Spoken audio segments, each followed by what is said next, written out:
నిబంధనల పేరుతో నష్టం జరుగుతుందని పత్తి కొనుగోలు నిలిపివేసిన వ్యాపారులు పత్తి కొనుగోలు చేయాలని భద్రాద్రి కొత్తగూడెం జిల్లా రైతులు ధర్నా చేపట్టారు. ఇందులో భాగంగా జూలూరుపాడు, సుజాతానగర్ మండలాల్లో ఉన్న పత్తి యార్డులలో వ్యాపారులు కొనుగోలు నిలిపివేశారు. మార్కెట్ అధికారుల నిబంధనల వల్ల తాము నష్టపోతున్నామని, తమకు ₹3 కమిషన్ ఇస్తేనే కొనుగోలు చేస్తామని డిమాండ్ చేస్తూ కొనుగోలు నిలిపివేయడంతో రైతులు రోడ్డెక్కారు. మార్కెట్ కమిటీ నిబంధనలు ఉంటే తమ పత్తి కొనుగోలు చేయకుండా ఆపడం అన్యాయమంటూ రోడ్డుపై కూర్చొని ధర్నా చేపట్టారు. తక్షణమే మార్కెట్ అధికారులు ఇక్కడికి చేరుకుని సమస్య పరిష్కరించాలని డిమాండ్ చేశారు.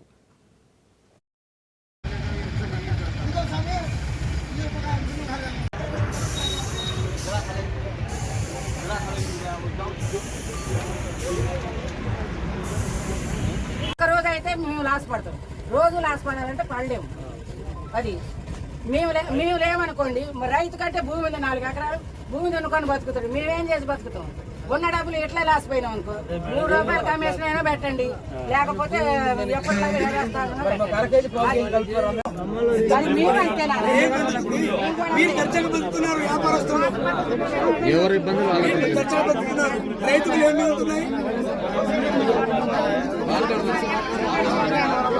ఏ బండిన ₹10,000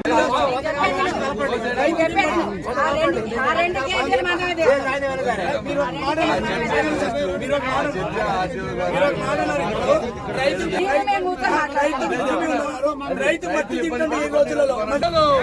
మార్కెట్ లో పత్తి కొనుగోలు, జూలూరుపాడు మార్కెట్ లో పత్తి కొనుగోలు, జూలూరుపాడు మార్కెట్ లో పత్తి కొనుగోలు, జూలూరుపాడు మార్కెట్ లో పత్తి కొనుగోలు. రైతుల ఐక్యత.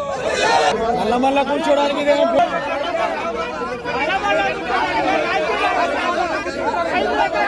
కూర్చోండి.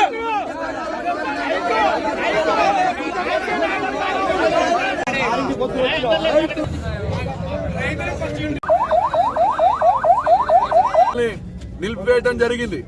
కానీ ఇవాళ రైతు మార్కెట్ కి రావాలంటే ఒక రోజు ముందు నుంచి ఆటోలు బుక్ చేసుకుని ₹1,000 ఖర్చు పెట్టి పత్తి మార్కెట్ కి వస్తా ఉన్నారు.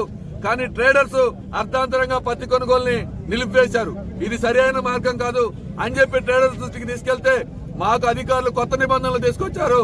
ఆ నిబంధనలు మాకు ఆమోదయోగ్యం కాదు, మా సమస్య పరిష్కారం అయ్యే వరకు మేము కొనుగోలు చేయమని చెప్పి ట్రేడర్స్ కూర్చున్నారు.